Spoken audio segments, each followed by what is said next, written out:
This is the Casio VL-1 digital synthesizer.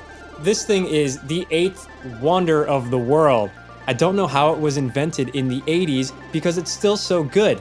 It's known for so many awesome features. For instance, it doesn't have actual keys, it has little square buttons so you don't strain your fingers. Also, it's very famous for only being able to play one note at a time. Now you don't have to try to make up your mind figuring out what 2 notes to play, you only gotta deal with 1. Also, it's known for having incredibly realistic sounds for its era. For instance, this piano, it sounds like a Steinway.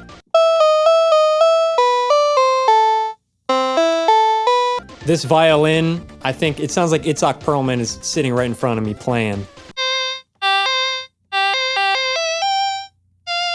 Not only that, but if you can't get your dang drummer to play on time, this thing's got a built-in drummer. And it has all these great built-in rhythms that are heard on every Lady Gaga song ever. Oh God, how do you make it stop? Okay, and if that's not enough for you, this thing is also a calculator. 2 plus 2 equals... That's rad. It even does square roots for Pete's sake. This thing's been around for decades. It is what it is. But can you make it sound good? I'm certainly gonna try my darndest with a whole bunch of studio processing and sampling. Let's see what we can do.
So just to set the record straight, all of the sounds did come out of the VL-1.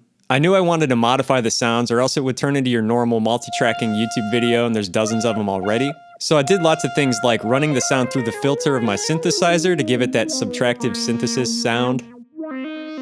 During mixing, I added formant filters to create a fake choir effect, and did things like added tape saturation to make it sound like a mellotron. The keyboard also has this cool sound, which is like an octave arpeggiator, and the more you increase the tempo, the more it starts to sound like chiptune music. I know you guys say it's cheating, but the drums obviously are heavily modified because, let's face it, the drums on this instrument don't sound like drums at all. So I did things like sampling the drum sounds, looping them, pitch shifting them in ways to make them sound more like traditional drums. I took some video of it to kind of show how I did it, and even gave a contrived motivational speech at the end. You're allowed to appreciate things that you don't like. In the end, I think it turned out pretty nice. Please consider subscribing if you're into this sort of nerdy stuff. And if you like this video, please stick around because there will be more.